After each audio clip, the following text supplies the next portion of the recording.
ಮಿಂಚು ಸಿರಿ ಮಿಂಚು ಇದು ದಾರಿ ತೋರುವ ಮಿಂಚು.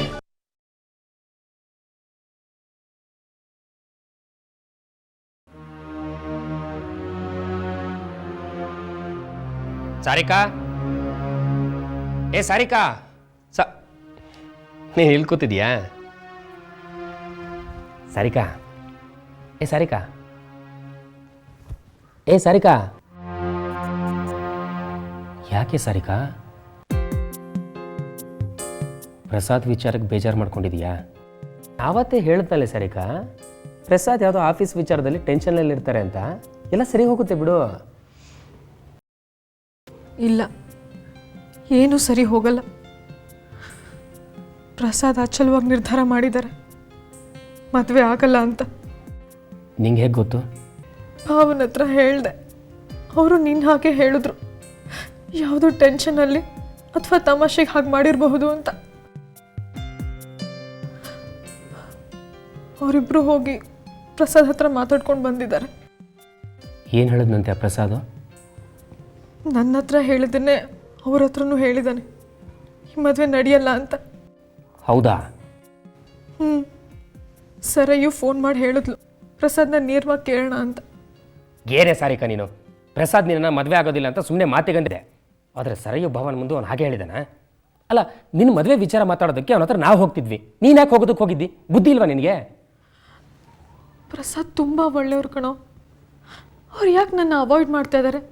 ಯಾಕೆ ಮದುವೆ ಮಾಡ್ಕೊಳ್ಳೋಕೆ ಒಪ್ಕೋತಿಲ್ಲ ಅನ್ನೋ ಕಾರಣ ಕೇಳೋಕೆ ಹೋಗಿದ್ದೆ. ಕಾರಣ ಹೇಳದ್ನಾ? ಇಲ್ಲ. ಏಕೆ? ಗೊತ್ತಿಲ್ಲ. ಗೊತ್ತಿಲ್ಲ ಅಂದರೆ ಏನು ಅರ್ಥ? ಏನು ಕಾರಣ ಅಂತ ಹೇಳಲಿಲ್ಲ ಪ್ರಸಾದ್.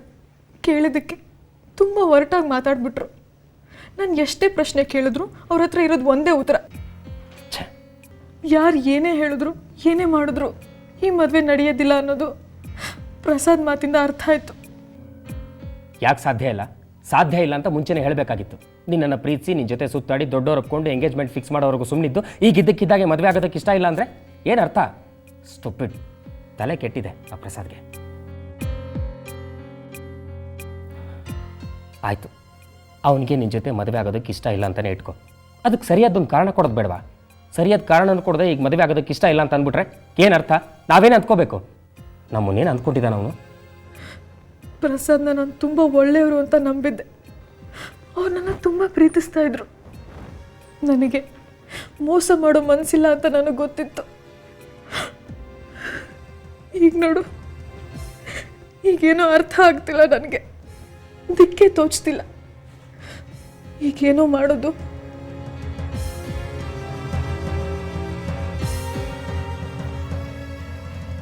ಸಾರಿಕಾ, ಅಳ್ಬೇಡ್ವೆ ಪ್ಲೀಸ್. ನಮ್ಮ ಮನೆ ತುಂಬ ಹಾಡ್ತಾ ನಗ್ತಾ ಪಟಪಟ ಅಂತ ಮಾತಾಡ್ತಾ ಓಡಾಡ್ತಿದ್ದವಳು ನೀನು. ಈಗ ನೀನು ಅಳೋದು ನೋಡಿದ್ರೆ ನನ್ನ ತಲೆನೇ ಓಡಲ್ಲ. ಪ್ಲೀಸ್ ಸಮಾಧಾನ ಮಾಡ್ಕೊಳ್ಳೆ.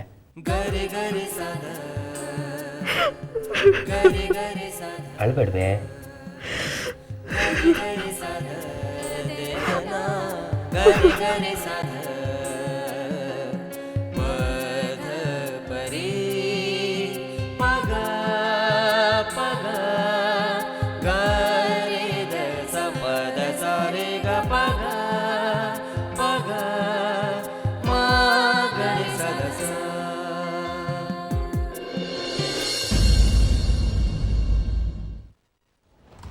ಹಲೋ ಅಮಿತ್. ಹಾಯ್ ರಾಜೀವ್, ಕೂತ್ಕೋ. ನಾನು ನಿನಗೆ ತೊಂದರೆ ಕೊಡ್ತಾ ಇಲ್ಲ ತಾನೆ? ಏನಿಲ್ಲಪ್ಪ, ನೀನು ಯಾವಾಗಿದ್ದು ಇಷ್ಟೊಂದು ಫಾರ್ಮಲ್ ಅದ?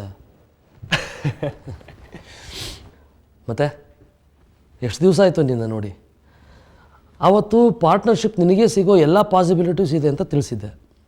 ಹಾಗೆಯೇ ನಮ್ಮ ಕಂಪ್ನಿ ಕಂಡೀಷನ್ನು ತಿಳಿಸಿ ನಾನು ಈ ಬಿಸ್ನೆಸ್ಸಲ್ಲಿ ಡೈರೆಕ್ಟಾಗಿ ಇನ್ವಾಲ್ವ್ ಆಗೋಕ್ಕಾಗಲ್ಲ ಅಂತಲೂ ಹೇಳಿದ್ದೆ. ನೀನು ಪಾರ್ಟ್ನರ್ಶಿಪ್ ಮಾಡ್ಕೊಳ್ಳೋದಕ್ಕೆ ತೊಂದರೆ ಆಗೋದು ಬೇಡ ಅಂತ ಬೇರೆ ಒಬ್ಬನ ಹೆಸರಲ್ಲಿ ಕಂಪ್ನಿ ಶುರು ಮಾಡೋಣ ಅಂತ ಹೇಳ್ಬಿಟ್ಟು ಹೋದವನು ಇವತ್ತು ಬರ್ತಾ ಇದೆಯಾ. ಅದ್ರ ಬಗ್ಗೆ ಏನು ಯೋಚನೆ ಮಾಡಿದೆ? ನಾವು ಯಾರ ಹೆಸರಿನಲ್ಲಿ ಪಾರ್ಟ್ನರ್ಶಿಪ್ ಕಂಪ್ನಿನ ಶುರು ಮಾಡೋದು, ನಿನ್ನ ಐಡಿಯಾಸ್ ಏನು, ಇದ್ರ ಬಗ್ಗೆ ಫರ್ದರ್ ಇನ್ಫಾರ್ಮೇಷನ್ ಒಂದೂ ಇಲ್ವಲ್ಲ ರಾಜೀವ? ಹೀಗಾದರೆ ಹೇಗೆ? ಸಾರಿ ಅಮಿತ್, ನಾನು ಇಷ್ಟು ದಿನ ಅದನ್ನೇ ಯೋಚನೆ ಮಾಡ್ತಾ ಇದ್ದೆ.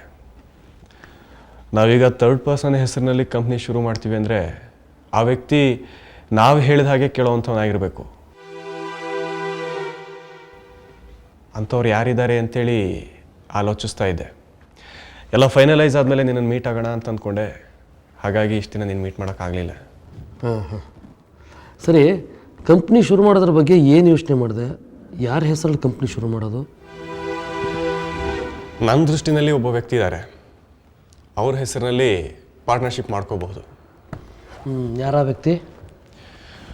ಅವನ ಹೆಸರು ದಿನೇಶ್ ಅಂತ, ನನ್ನ ಕ್ಲೋಸ್ ಫ್ರೆಂಡ್. ಚಿಕ್ಕನಿಂದಲೂ ಒಟ್ಟಿಗೆ ಬೆಳೆದವರು ನಾವು. ನನ್ನನ್ನು ಕಂಡ್ರೆ ತುಂಬ ವಿಶ್ವಾಸ ಅವನಿಗೆ. ಹಾಗಾಗಿ ನಾನು ಹೇಳ್ದಾಗ ಕೇಳೋದಕ್ಕೆ ತಯಾರಿದ್ದಾನೆ ಅವನು. ಅವನ ಹೆಸರಿನಲ್ಲಿ ಕಂಪ್ನಿ ಶುರು ಮಾಡಿದರೆ ಯಾವ ತೊಂದರೆನೂ ಆಗೋದಿಲ್ಲ. ನಾನೊಂದ್ಸರಿ ಮೀಟ್ ಮಾಡಿಸ್ತೀನಿ ನಿನಗೆ ಅವನನ್ನು. ಸರಿ, ಅವನು ನಂಬಿಕಸ್ತ ತಾನೆ? ಅಮಿತ್, ಬಿಸ್ನೆಸ್ನ ಮುಖ್ಯವಾದ ರೂಲ್ ನಿನಗೆ ಗೊತ್ತಿಲ್ವಾ? ಬಿಸ್ನೆಸ್ನಲ್ಲಿ ಯಾರನ್ನೂ ನಂಬಬಾರ್ದು. ಇಲ್ಲಿ ನಂಬಿಕೆಗೆ ಜಾಗ ಇಲ್ಲ. ಹಣದ ವಿಷಯದಲ್ಲಂತೂ ಯಾರನ್ನೂ ಸುಲಭವಾಗಿ ನಂಬೋದಕ್ಕಾಗೋದಿಲ್ಲ. ಅವನು ಬಂಧು ಆಗಿರ್ಬೋದು ಅಥವಾ ಸ್ನೇಹಿತ ಆಗಿರ್ಬೋದು. ಮತ್ತು ಯಾರನ್ನೂ ನಂಬೋ ಹಾಗಿಲ್ಲ ಅಂದ್ಬಿಟ್ಟು ದಿನೇಶ್ ಹೆಸರಿನಲ್ಲೇ ಕಂಪ್ನಿ ಶುರು ಮಾಡೋಕ್ಕೆ ಹೊರಟಿದ್ಯಾ? ನಮಗೆ ಬೇಕಾದ ಪ್ರಿಕಾಷನರಿ ಮೆಷರ್ಸ್ನ ತಗೋಬೇಕು ಅಮಿತ್. ದಿನೇಶನ ಹೆಸರಿನಲ್ಲಿ ಕಂಪ್ನಿ ಶುರು ಮಾಡೋದಕ್ಕಿಂತ ಮುಂಚೆ ನಮಗೆ ಬೇಕಾಗಿರೋ ಪೇಪರ್ಸ್ಗೆ ಸೈನ್ಸ್ ತಗೊಳ್ಳೋಣ. ಓಕೆ. ಸದ್ಯಕ್ಕೆ ದಿನೇಶನ ಹೆಸರಿನಲ್ಲಿ ಕಂಪ್ನಿ ಓಪನ್ ಮಾಡಿ ಬಿಸ್ನೆಸ್ ಶುರು ಆದಮೇಲೆ ಪಾರ್ಟ್ನರ್ಶಿಪ್ಗೆ ನಾನು ಎಂಟ್ರ್ ಆಗ್ತೀನಿ. ನಿನಗೆ ನೇರವಾಗಿ ಪಾರ್ಟ್ನರ್ಶಿಪ್ ತಗೊಳಕ್ಕಾಗೋದಿಲ್ಲ ಅನ್ನೋದಾದರೆ ಸ್ವಲ್ಪ ದಿನ ಹೋದ್ಮೇಲೆ ನೀನು ನಿನ್ನ ಕೆಲಸಕ್ಕೆ ರಾಜೀನಾಮೆ ಕೊಟ್ಟು ಬಿಸ್ನೆಸ್ಗೆ ಎಂಟ್ರ್ ಆಗು. ನೀನು ನಿನ್ನ ಕೆಲಸನ ರಿಸೈನ್ ಮಾಡಿರೋದ್ರಿಂದ ಯಾವ್ದು ಒಂದೂ ಇರೋದಿಲ್ಲ. Good idea. ನೀನು ಬಿಸ್ನೆಸ್ಗೆ ಎಂಟ್ರ್ ಆಗೋ ಹೊತ್ತಿಗೆ ನಾವು ಇನ್ವೆಸ್ಟ್ ಮಾಡಿರೋ ಹಣದ ಜೊತೆ ಲಾಭನೂ ಬರೋದಕ್ಕೆ ಶುರುವಾಗಿರುತ್ತೆ.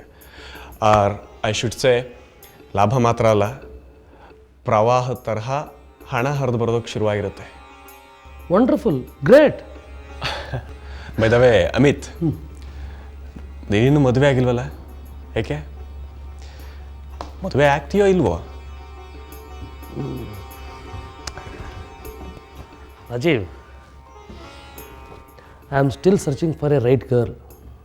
ಸರಿಯಾದ ಹುಡುಗಿಗೋಸ್ಕರ ಹುಡುಕ್ತಾ ಇದ್ದೀನಿ. ಮದುವೆಗೆ ಅಂತಲೇ ತುಂಬ ಪ್ರಪೋಸಲ್ ಬಂದವು, ಆದರೆ ನನಗೆ ಯಾವ ಹುಡುಗಿನೂ ಅಷ್ಟು ಹಿಡಿಸ್ಲಿಲ್ಲ.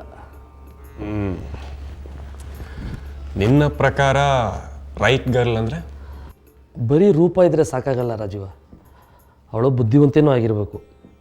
ಬರೀ ಎಂಟರ್ಪ್ರೈನರ್ ಆಗಿರೋ ಹುಡುಗಿ ನನಗೆ ಬೇಕಾಗಿಲ್ಲ. ಅವಳದೇ ಆದಂಥ ವ್ಯಕ್ತಿತ್ವ, ಅಭಿಪ್ರಾಯ, ಆಲೋಚನೆಗಳನ್ನ ಇಟ್ಕೊಂಡಿರಬೇಕು. ನಾನು ಹೇಳಿದ್ದಕ್ಕೆಲ್ಲ ಎಸ್ ಅಂತ ತಲೆ ಆಡಿಸೋ ಹುಡುಗಿ ನನಗೆ ಬೇಕಾಗಿಲ್ಲ. ಫೈನಾನ್ಷಿಯಲಿ ಅಲ್ಲದೆ ಇದ್ದರೂ ಎಮೋಷನಲಿ ಡಿಪೆಂಡೆಂಟ್ ಆಗಿರಬಾರ್ದು. ತನಗೆ ಆಸಕ್ತಿ ಇರೋವಂಥ ವಿಷಯಗಳಲ್ಲಿ ತೊಡಗಿಸ್ಕೊಂಡಿರಬೇಕು. ತನ್ನ ವ್ಯಕ್ತಿತ್ವದಿಂದ ಇನ್ಫ್ಲೂಯೆನ್ಸ್ ಮಾಡೋ ಸಾಮರ್ಥ್ಯ ಇರೋ ಹುಡುಗಿ ಆಗಿರಬೇಕು. ರಾಜೀವ, ಯಾರನ್ನೋ ಮದುವೆಯಾಗಿ ಜೀವನ ಕಳೆಯೋದಕ್ಕೆ ನನಗಿಷ್ಟ ಇಲ್ಲ. ನಾನು ಮದುವೆ ಆಗಲೇಬೇಕು ಅಂತಂದರೆ ನಾನು ಇಷ್ಟಪಡೋ ಹುಡುಗಿ ಜೊತೆ ಮದುವೆಯಾಗಿ ಜೀವನ ಕಳೆಯೋದಕ್ಕೆ ಇಷ್ಟಪಡ್ತೀನಿ. ಆದರೆ ನಾನು ಇಷ್ಟಪಡೋಂಥ ಹುಡುಗಿ ಸಿಗ್ತಾಳೋ ಇಲ್ವೋ ಗೊತ್ತಿಲ್ಲ. ನೀನು ಬಯಸೋವಂಥ ಕ್ವಾಲಿಟೀಸ್ ಇರೋ ಹುಡುಗಿರು ಸಿಗೋದಿಲ್ಲ. ಆರ್ಡ್ರ್ ಕೊಟ್ಟು ಮಾಡಿಸ್ಬೇಕು, ಬಟ್ ಅನ್ಫಾರ್ಚುನೇಟ್ಲಿ ಅದು ಸಾಧ್ಯ ಇಲ್ಲ. ನಾನು ಎಕ್ಸ್ಪೆಕ್ಟ್ ಮಾಡೋ ಕ್ವಾಲಿಟೀಸ್ ಇರೋ ಹುಡುಗಿರು ಇಲ್ಲ ಅಂತೇನಿಲ್ಲ ರಾಜೀವ, ಆದರೆ ಅಂಥ ಹುಡುಗಿರು ಸಿಗೋದು ಅಪರೂಪ. ಸರಿ, ಹಾಗೆ ಯಾರಾದರೂ ಹುಡುಗಿರಿದ್ರೆ ಹೇಳು, ನಾನೇ ಹೋಗಿ ಅವ್ರ ಹತ್ರ ಮಾತಾಡಿ ಒಪ್ಪಿಸ್ತೀನಿ. ಹುಡುಕಿದ್ರೆ ಸಿಗ್ತಾರೆ ರಾಜೀವ.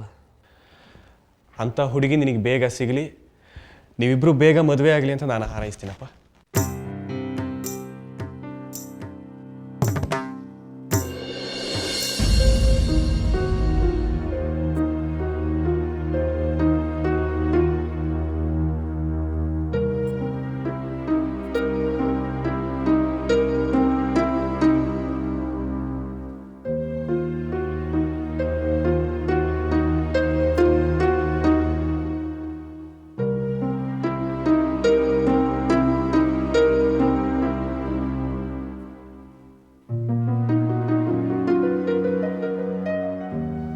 ಯಾರಿಗೆ ಟ್ರೈ ಮಾಡ್ತಿದ್ದೀಯಾ ಜಗದೀಶ? ಪ್ರಸಾದ್ಗೆ ಚಿತ್ತು. ಅವರ ಪ್ರಸಾದ್ ಯಾಕೋ ನನ್ನ ಫೋನ್ ಕಾಲ್ ರಿಸೀವೇ ಮಾಡ್ತಿಲ್ಲ. ಆಮೇಲೆ ಅವರೇ ಫೋನ್ ಮಾಡ್ತಾರೆ ಬಿಡು, ಬ್ಯುಸಿಯಾಗಿದ್ದಾರೆ ಅಂತ ಕಾಣಿಸುತ್ತೆ. ಇಲ್ಲ ಡ್ಯಾಡ್, ಪ್ರಸಾದ್ನ ನಾನು ಇತ್ತೀಚೆಗೆ ಗಮನಿಸಿರೋ ಪ್ರಕಾರ ತುಂಬ ಬದಲಾಗಿದ್ದಾನೆ. ಸಾರಿಕನ್ ಜೊತೆ ಎಂಗೇಜ್ಮೆಂಟ್ ಕ್ಯಾನ್ಸಲ್ ಆದಮೇಲಂತೂ ನನ್ನ ಫೋನ್ ಕಾಲ್ಸ್ನೂ ರಿಸೀವ್ ಮಾಡ್ತಿಲ್ಲ, ನನ್ನನ್ನು ಭೇಟಿ ಆಗೋದನ್ನು ಅವಾಯ್ಡ್ ಮಾಡ್ತಾ ಇದ್ದಾನೆ. ಎಂಗೇಜ್ಮೆಂಟ್ ಕ್ಯಾನ್ಸಲ್ ಮಾಡಿರೋ ಗಿಲ್ಟ್ನಿಂದಾಗಿ ಪ್ರಸಾದ್ಗೆ ನಿನ್ನನ್ನು ಫೇಸ್ ಮಾಡೋದು ಕಷ್ಟ ಅನ್ನಿಸ್ತಿರ್ಬೋದು ಜಗದೀಶ. ಚಿತ್ತು, ಪ್ರಸಾದ್ಗೆ ನಾನೇನು ಹೊರಗಿನವನ? ನೀನು ಹೇಗೋ ಪ್ರಸಾದ್ ಕೂಡ ಹಾಗೆ ನನಗೆ. ನನ್ನ ಹತ್ರ ವಿಚಾರ ಮುಚ್ಚಿಡೋ ಅಗತ್ಯ ಏನಿದೆ? ಸಾರಿಕನ್ ಜೊತೆ ಎಂಗೇಜ್ಮೆಂಟ್ ಯಾಕೆ ಕ್ಯಾನ್ಸಲ್ ಮಾಡಿದೆ ಅಂತ ಹೇಳಿದ್ರೆ ಅದಕ್ಕೂ ಸರಿಯಾದ ಕಾರಣ ಹೇಳ್ತಾ ಇಲ್ಲ. ಒಂದು ಕಡೆ ಪ್ರಸಾದ್ ಎಂಗೇಜ್ಮೆಂಟ್ ಕ್ಯಾನ್ಸಲ್ ಮಾಡಿದ್ದಕ್ಕೆ ಸಾರಿಕಾ ದುಃಖ ಪಡ್ತಿದ್ದಾಳೆ, ಇನ್ನೊಂದು ಕಡೆ ಪ್ರಸಾದ್ ಯಾಕೆ ಎಂಗೇಜ್ಮೆಂಟ್ ಕ್ಯಾನ್ಸಲ್ ಮಾಡ್ದ ಅಂತ ಸರಿಯಾದ ಕಾರಣ ಹೇಳ್ತಾ ಇಲ್ಲ. ಇಬ್ಬರು ಒಬ್ರನ್ನೊಬ್ರು ಇಷ್ಟಪಟ್ಟಿದ್ರು, ನಮಗೂ ಅವ್ರ ಮದುವೆಗೆ ಒಪ್ಪಿಗೆ ಇತ್ತು, ಯಾವ ತೊಂದರೆನೂ ಇರಲಿಲ್ಲ. ಆದರೂ ಪ್ರಸಾದ್ ಯಾಕೆ ಹೀಗೆ ಮಾಡ್ತೇನೆ ಅಂತ ಅರ್ಥನೇ ಆಗ್ತಿಲ್ಲ. ಜಗದೀಶ, ಪ್ರಸಾದು ಎಂಗೇಜ್ಮೆಂಟ್ ಬೇಡ ಅಂದಿರೋದಕ್ಕೆ ಮತ್ತು ಅವರು ಬದಲಾಗಿರೋದಕ್ಕೆ ಹಿಂದೆ ಕಾರಣ ಇಲ್ಲ ಅಂತ ನಾವು ಹೇಳೋದಕ್ಕಾಗೋದಿಲ್ಲ.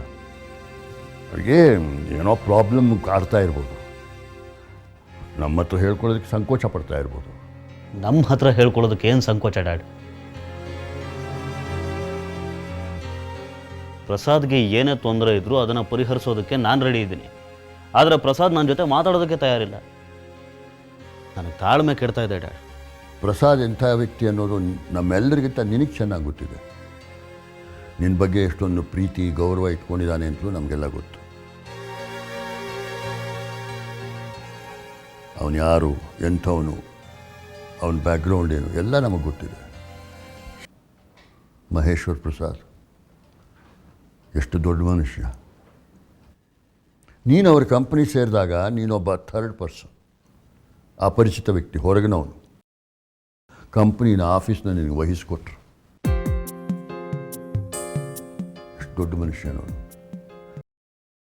ನಮ್ಮ ಕಂಪ್ನಿ ಉಳಿಸ್ದ.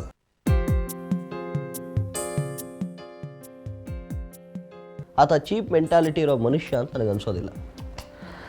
ಪ್ರಸಾದ್ ಚೀಪ್ ಅಥವಾ ಮೋಸ್ಕರ ಅಂತ ನನ್ನ ಮನಸ್ಸು ಒಪ್ಕೋತಾ ಇಲ್ಲ ಚಿತ್ತು.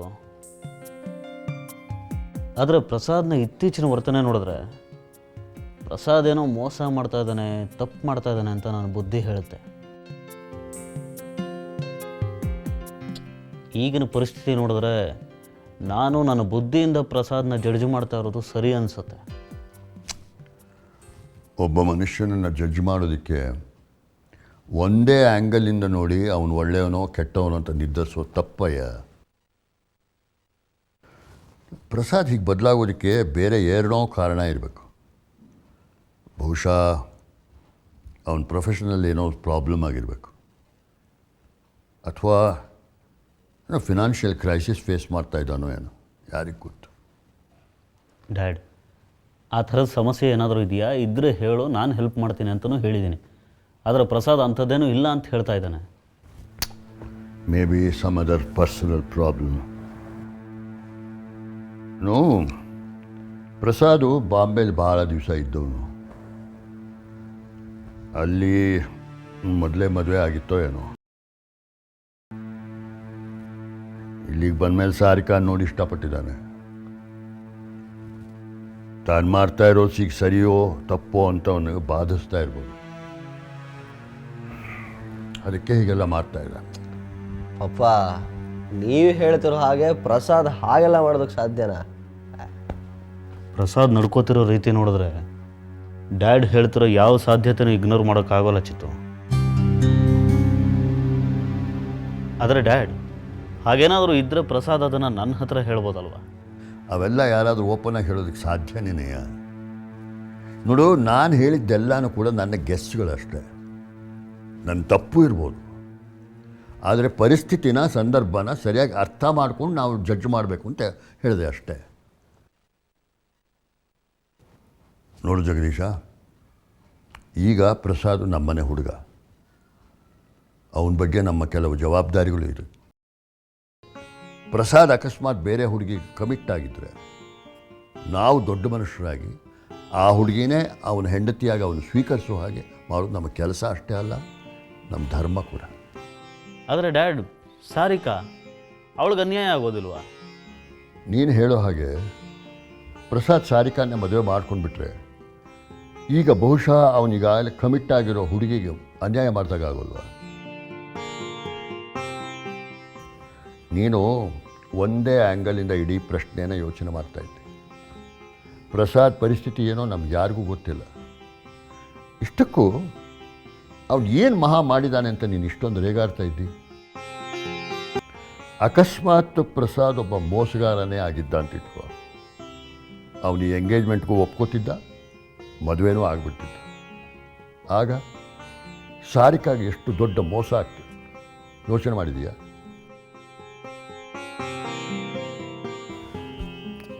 ನೋಡು ಜಗದೀಶ, ಒಂದು ಪ್ರಶ್ನೆಯನ್ನು ತಕ್ಕಡಿನಲ್ಲಿ ಸರಿ ತಪ್ಪು ಅಂತ ತೂಗೋದು ತಪ್ಪು. ಸಾರಿಕಾ ಪ್ರಸಾದ್ ಮದುವೆ ಅಲ್ಲ ಇಲ್ಲಿ ಮುಖ್ಯ. ಅವನ ಮದುವೆ ಆಗ್ಬೋದು, ಆಗದೇನೂ ಇರ್ಬೋದು. ಆದರೆ ನಾವುಗಳು ಅವಸರದ ತೀರ್ಮಾನ ತೆಗೆದುಕೊಂಡು ಅದ್ರ ಥರ ಕೆಲಸ ಮಾಡೋದಿದೆಯಲ್ಲ, ಅದು ತಪ್ಪಾಗ್ತದೆ.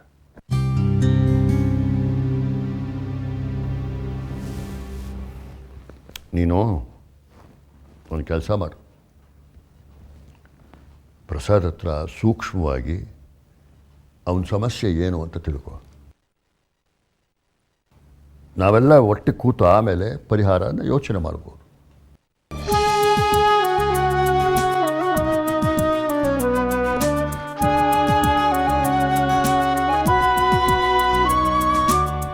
ಸೋಲಿನಲ್ಲೂ ಎಲ್ಲ ಮೀರಿ ಮಿಂಚಿ ನಿಂತೆಯಾ